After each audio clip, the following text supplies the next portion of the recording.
Salam sejahtera bagi kita semua. Bertemu lagi bersama konten belajar narasi sosiologi.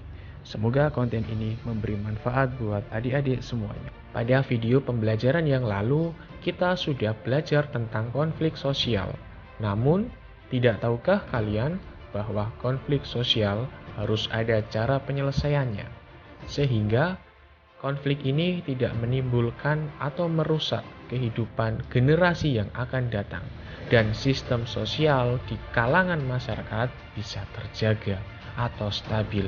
Pada video pembelajaran ini, kita akan belajar bagaimana cara penyelesaian konflik atau cara meredam konflik sosial di tengah masyarakat yang multikultural. Konflik sosial apabila tidak segera diselesaikan, maka akan menimbulkan tindak kekerasan. Tindak kekerasan ini yang dikhawatirkan akan merusak sistem sosial di kalangan masyarakat yang sudah terbangun.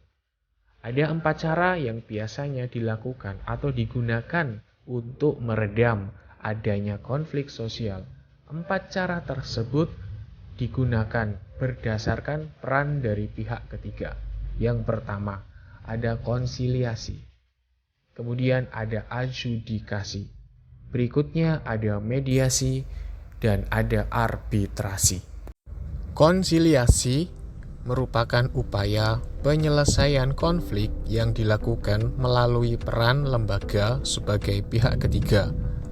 Pihak ketiga berperan mempertemukan pihak yang berkonflik, kemudian mencari solusi bersama atau kesepakatan untuk meredam konflik di antara pihak yang terlibat dalam konflik.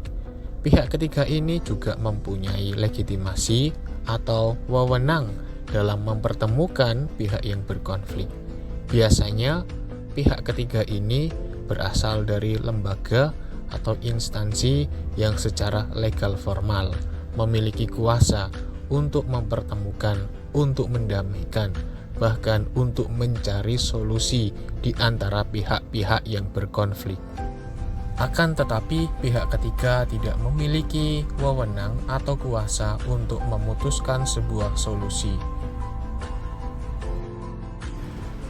Adjudikasi merupakan upaya penyelesaian konflik melalui lembaga peradilan dan mempunyai hukum formal yang sifatnya mengikat dalam menyelesaikan konflik.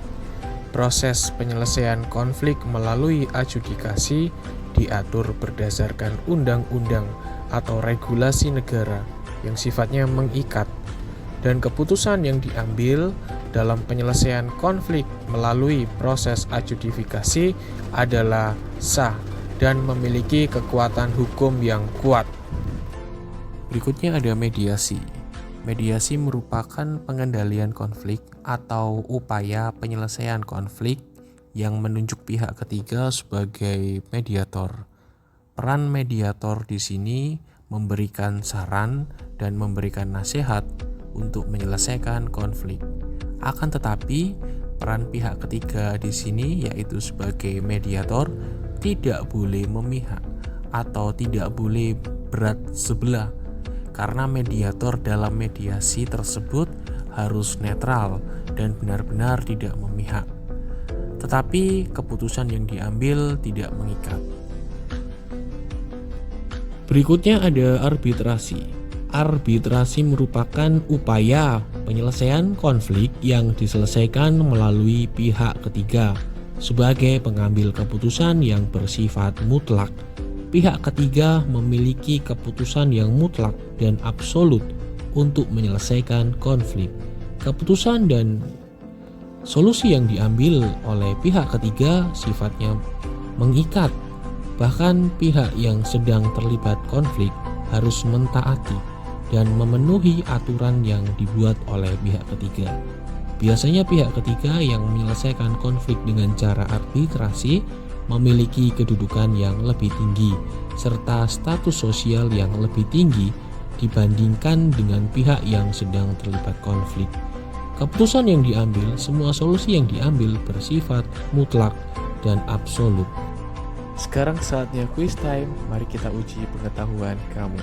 Setelah mempelajari materi ini, mari kerjakan soal analisa berikut ini. High order thinking